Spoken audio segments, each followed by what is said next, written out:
10 a.m. by the studio clock. You're watching Breakfast News on Rajya Sabha TV. I'm Tina Jha. These are the headlines we are tracking this morning. Russia's surprise decision to pull out troops from strife-torn Syria.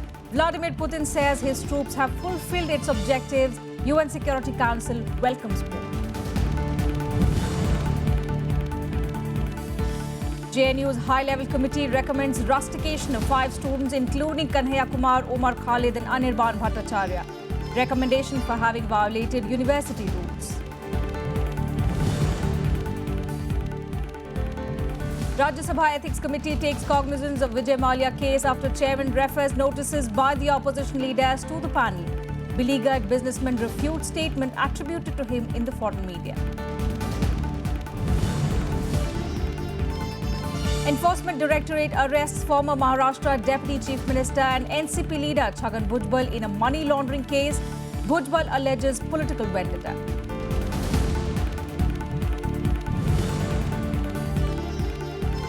And India begin their ICC World T20 campaign against New Zealand in Nagpur today.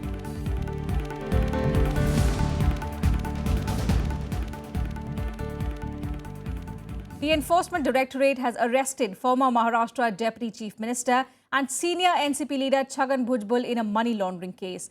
Bhujbal has alleged political vendetta. The NCP has thrown its might behind its leader. The Congress, on the other hand, has accused the BJP of launching a concerted attack against the opposition leaders. Former Deputy Chief Minister of Maharashtra and senior NCP leader Chhagan Bhujbal has been arrested by the Enforcement Directorate late last night. The arrest has been in connection with a probe into the money laundering case registered against him and others. Bhujbal, who was also PWD minister in the former Congress NCP government in Maharashtra, was questioned for 10 hours before being arrested. Bhujbal alleged political vendetta behind the move.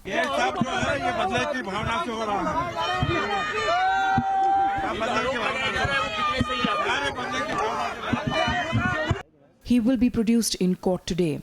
The Enforcement Directorate had filed 2 FIRs against him, his son and nephew, based on FIRs filed by the Mumbai police.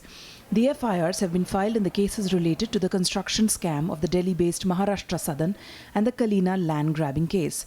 The new Maharashtra Sadan was built at a cost of 100 crore rupees. Bhujbal's nephew was arrested by the ED last month and is lodged in the Arthur Road prison. His son has also been questioned in the same case last month. The NCP says it is standing by Bhujbal. The Congress has trained its guns on the BJP. The entire party, including our big boss Shri Sharad Pawar, is with Mr. Bhujbal in the hour of crisis, and we stand by him. He has worked in the political life, the social life of Maharashtra for last 45 years, and I think his own network is quite good, and that you can see on the street. कानून अपना काम करे, लेकिन एक बाढ़ सी आ गई। विरोधियों को उनके ऊपर हमलावर होना भाजपा सरकार की नीत और नियत दोनों बन गई। There was a strong show of support for Bhujbal as a large number of party workers had gathered outside the ED office raising slogans. Prohibitory orders were put in place and some 30 NCP workers were briefly taken into preventive custody. वास्तव में FEMA violation, money laundering, misuse of office, इस प्रकार के सब छगन भुजबल के ऊपर charges है, उनको जवाब देना पड़ेगा। समीर भुजबल अभी तक सब बता नहीं रहा है और मुझे विश्वास है कि ईडी और एसीबी मिलकर ये सिद्ध कर पाएंगे। भुजबल की तो आज से शुरुआत है, आगे आगे देखो क्या होता है। A charge sheet has also been filed by the Maharashtra Anti-Corruption Bureau against Bhujbal, his son and nephew, and 14 others in the Maharashtra Southern scam. Bureau Report, Rajya Sabha TV. JNU Students' Union President Kanhaiya Kumar, Umar Khalid, Anirban Bhattacharya and 2 other students should be rusticated for their alleged role in a controversial event last month at which anti-national slogans were allegedly raised. This recommendation has been made by a high-level committee of the Jawaharlal Nehru University, which has also issued show-cause notices to 21 students, including Kanhaiya and Umar, who were found guilty of having violated university rules and discipline norms. More details in this report. A high-level inquiry committee formed to look into the 9th February incident on the Jawaharlal Nehru University campus has recommended rustication of 5 students, including Students' Union President Kanhaiya Kumar, for violating university rules. The committee also mentions names of Umar Khalid and Anirban Bhattacharya, the other 2 students arrested by the Delhi police on charges of sedition for their alleged role in the controversial event where anti-national slogans were shouted. The committee has also recommended a fine on these students. However, a final call will be taken by the Office of the Chief Proctor and the Vice Chancellor. A meeting in this connection is likely to be held on Friday. A meeting to discuss the committee's report was held on Monday. Post the meeting, show cause notices were issued to 21 students, including Kanhaiya and Umar, who were found guilty of having violated the university rules and discipline norms. The students have been given time till the 16th of March to reply to the notice, failing which the varsity will presume that they have nothing to say in their defense. News reports suggest those who've been issued show cause notices include the 8 students who were debarred earlier in connection with the case and 10 of those about whom the police had sought information from the university. The remaining 3 are those who had been arrested by the police: Kanhaiya Kumar, Umar Khalid and Anirban Bhattacharya. The high-level committee was formed on the 10th of February to probe the controversial event organized to protest the hanging of Parliament attack convict Afzal Guru. The panel was granted 3 extensions due to non-cooperation from students. Students refused to depose before the panel, demanding the inquiry to be constituted afresh. Finally, the committee put down its recommendations on the basis of evidence available, eyewitness accounts, few students' deposition and other material available on hand. Meanwhile, the Delhi police has asked the JNU administration to help acquire the laptops, mobile phones and other devices of jailed students Umar Khalid and Anirban Bhattacharya. Both students are being investigated by the anti-terror unit of the Delhi police. Protesting against their custody, the JNU students will hold a rally today till the Parliament House. Bureau Report, Rajya Sabha TV. And here's the latest update on the biennial elections to the Rajya Sabha. Congress leader Anand Sharma has been elected unopposed from Himachal Pradesh. Sharma was the only candidate for the lone Rajya Sabha seat from the state, which fell vacant on the expiry of BJP member Bimla Kashyap's term. Senior Congress leader and former Defence Minister A.K. Antony, JNU Kerala President MP Virendra Kumar and CPIM leader K.S. Soma Prasad have been elected from Kerala.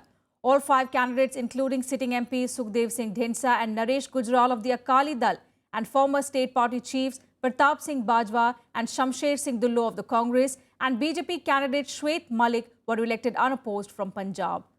Consensus candidate of the ruling NPF-led Democratic Alliance of Nagaland, KG Kanye, was elected unopposed from Nagaland. The Ethics Committee of the Rajya Sabha has taken cognizance of the issue of Vijay Mallya, who has allegedly defaulted on over 9,000 crore rupees of bank loans. The committee is headed by Congress veteran Karan Singh. The move came after the chairman of the Rajya Sabha acted on the notices given by opposition members on the matter. The 10-member Ethics Committee, headed by Singh, also comprises of Satish Chandra Mishra of the BSP, Avinash Rai Khanna of the BJP, Sharad Yadav of the JDU and Sitaram Yechuri of the CPIM, among others.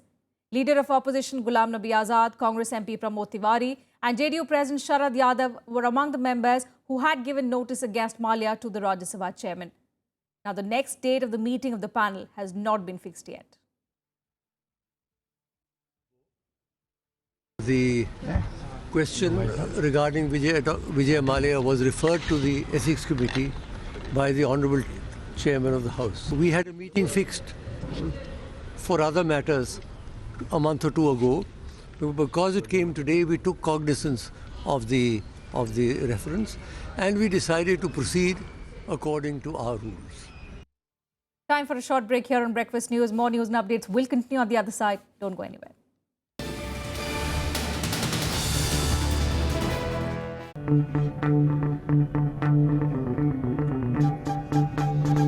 Art arisen from a multi-hued cultural canvas.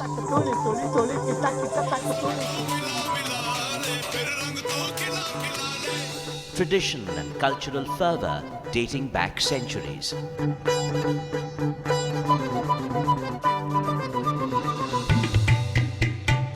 And encircling them all, there's a magic that awes. Embrace your nation's brilliant human warmth.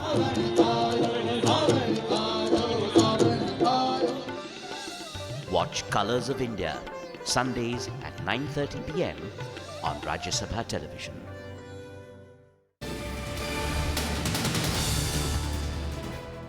Thanks for staying with us. The Andhra Pradesh Legislative Assembly has defeated a no-confidence motion against the TDP-BJP government by a voice vote. The motion moved by opposition YSR Congress was defeated at the Legislative Assembly late last night. For the lone opposition, it was a humiliating show in the 175-member House. Leader of the opposition, Y.S. Jagan Mohan Reddy, was pushed into a corner for making disparaging remarks against the judiciary during a 9-hour-long debate in the House. He also levelled a series of allegations of corruption against Chief Minister Chandrababu Naidu and his government, provoking the TDP-BJP combined to tear into the YSRC chief and put him in the dock.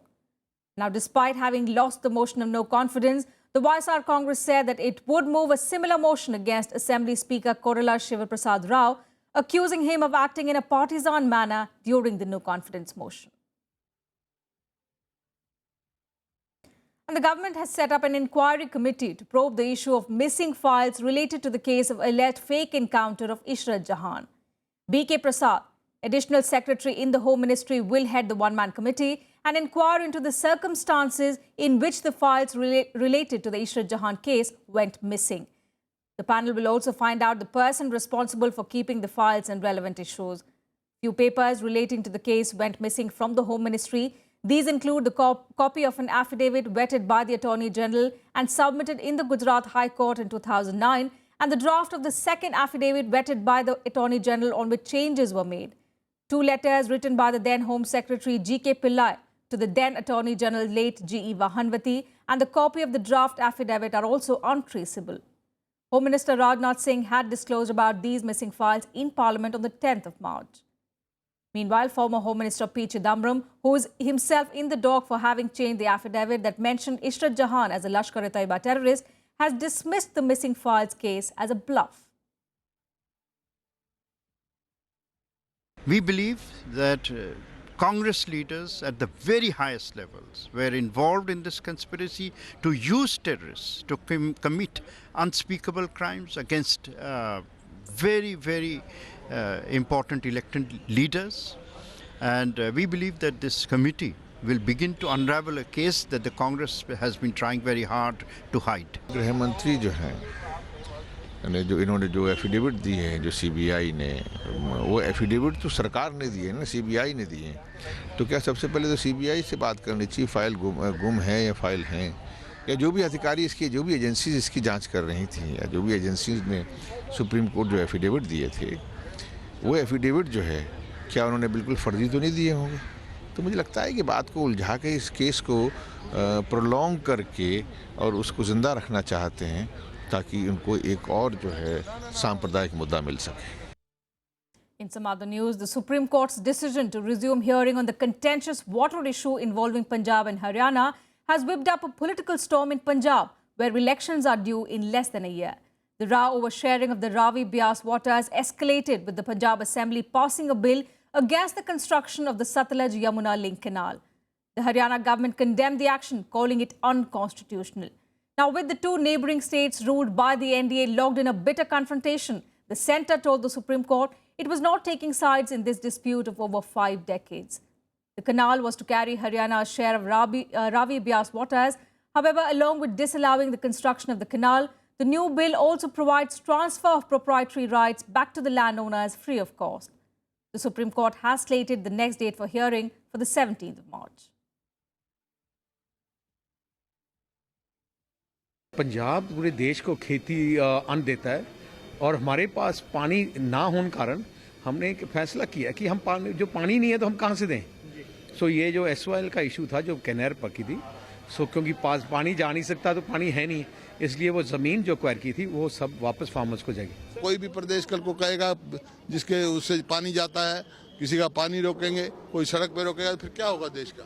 तो ये ऐसे इस किस्म के फैसले जो है केंद्र सरकार को तुरंत दखलअंदाज करके और पंजाब को बिल वापस लेना चाहिए। And on to the big international news of the day. Russia has announced withdrawal of its troops from Syria. President Vladimir Putin announced his decision, saying Moscow has largely achieved its objectives in Syria. The decision comes at a crucial time when UN-brokered peace talks resume in Geneva. The UN Security Council President welcomed Putin's decision. Считаю, что задачи, поставленные перед Министерством обороны и вооруженными силами, в целом выполнены. Поэтому приказываю министру обороны с завтрашнего дня начать вывод основной части. Russian President Vladimir Putin's surprise move out of the blue. After nearly 6 months, the Russian armed forces will pull out from Syria beginning from Tuesday. However, Putin signaled a military presence would continue in the war-torn country. It is still unclear when will Russia complete its withdrawal of troops. При этом наши пункты базирования морской в Тартусе и авиационные на аэродроме Хмеймим будут функционировать в прежнем режиме. Putin held a telephonic conversation with Syrian President Bashar al-Assad ahead of his announcement. He also called the US President Barack Obama on Monday and discussed efforts needed to fully implement the cessation of hostilities and to step up diplomatic efforts in Syria to end the 5-year-old civil war. The Syrian opposition and the West welcomed the decision with cautious optimism. We want, Russian people to be friends in Syria, but not really partners in killing the Syrians. It will be important if this decision is taken. It will be more important if Putin decides to really stand beside the Syrian people, not beside the dictator. И прошу Министерство иностранных дел интенсифицировать участие Российской Федерации в организации мирного процесса. In Geneva, the UN-brokered peace talks resumed on Monday. UN mediator Staffan de Mistura asked both warring sides to seize the opportunity as there is no plan B if the talks fail, with the only alternative, a return to the war. We have been aiming at 3 rounds.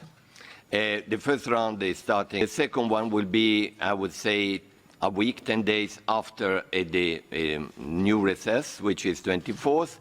And then that round should be lasting at least 2 weeks.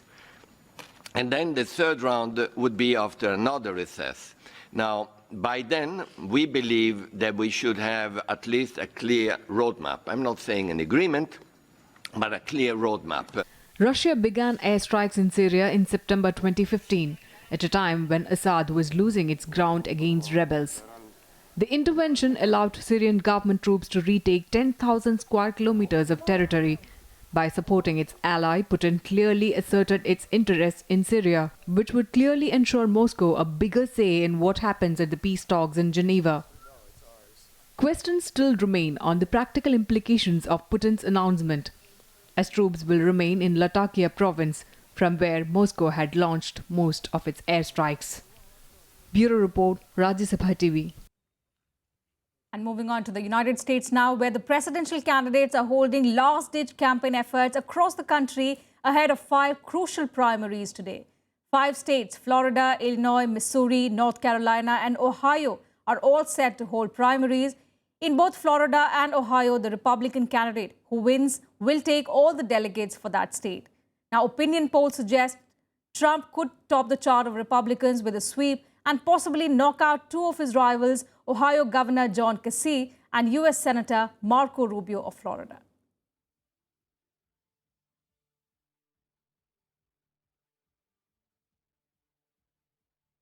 And on to cricket now. India will begin its campaign in the ICC World T20 by taking on New Zealand in Nagpur today. Both teams are geared up to win the match. It is the form and conditions that favour the home side, but New Zealand will take heart from the fact that India has never defeated them in a T20 match. More in this report. A superb build-up run has made India the clear favourites for an unprecedented second World T20 title, but the informed host will have to guard against complacency when they take on a spirited New Zealand in their campaign opener in Nagpur today. The inaugural champions of the tournament have won 10 of their 11 T20 matches this year and have given a morale boost to men in blue. It's going to be tough, but we would like to focus on our strengths. The oppositions do not matter for us so much at this stage. Obviously, we need to understand the strengths and weaknesses of the opposition players, but it's more to do with the way we have played and continue the same way, and probably try to execute the same things that we have done, which has got us success. New Zealand too is confident, having won 4 out of their last 5 T20 tournaments against Pakistan and Sri Lanka. The Kiwis have also a record of winning all 4 matches played against India.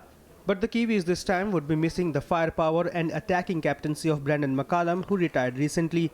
The team is led by Kane Williamson with a set of explosive batsmen in Martin Guptill, Colin Munro, Grant Elliott, Ross Taylor and Corey Anderson. Yeah, we're certainly expecting spin to play a big part in this tournament. I suppose judging by the warm-up games in Mumbai, they perhaps suited seamers and it swung a little bit. It was a very good surface, but from the cricket we've seen here at Nagpur, the spin looks like it'll play a big part. It's important that we adjust our game plans accordingly. No host country has won the T20 World title in the last 5 editions and none has repeated a title triumph. But will the familiar condition of having played on home pitches help the Men in Blue script history? That will be answered soon. Bureau Report, Rajya Sabha TV. And some more sports stories in Sports Beat. Pakistan skipper Shahid Afridi is in trouble after making a statement of getting more love in India than in Pakistan. Former Pakistan captain Javed Miandad said he is shocked and hurt by Shahid Afridi's statement. He further said that players making such statements should be ashamed of themselves. Now, according to reports, Afridi has been served a legal notice for his comments on India by the Lahore High Court.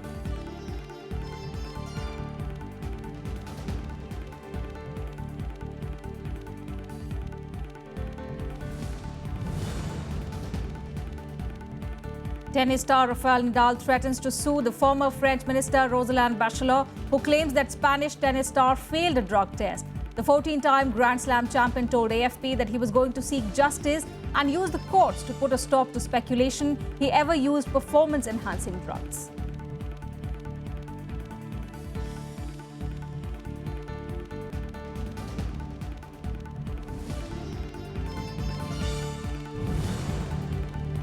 World number 2 Andy Murray fell to unheralded Argentine Federico Del Moni in 3 sets at the Indian Wells. The second seed at the Grand Slam of the West struggled against his left-handed opponent and lost the match 6-4, 4-6, 7-6. In the other key match of the day, Canadian Milos Raonic beat Bernard Tomic when the Australian retired with a wrist injury in the second set 6-3, 3-0.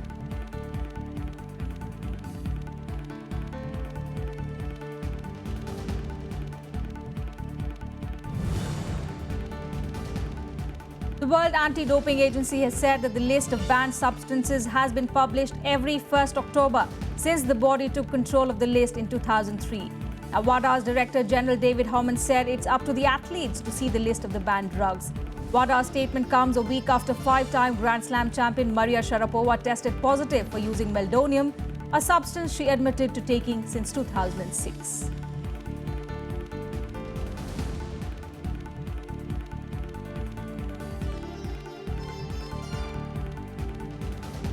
And that's it from us on this bulletin. Parliament news to follow after a very short break.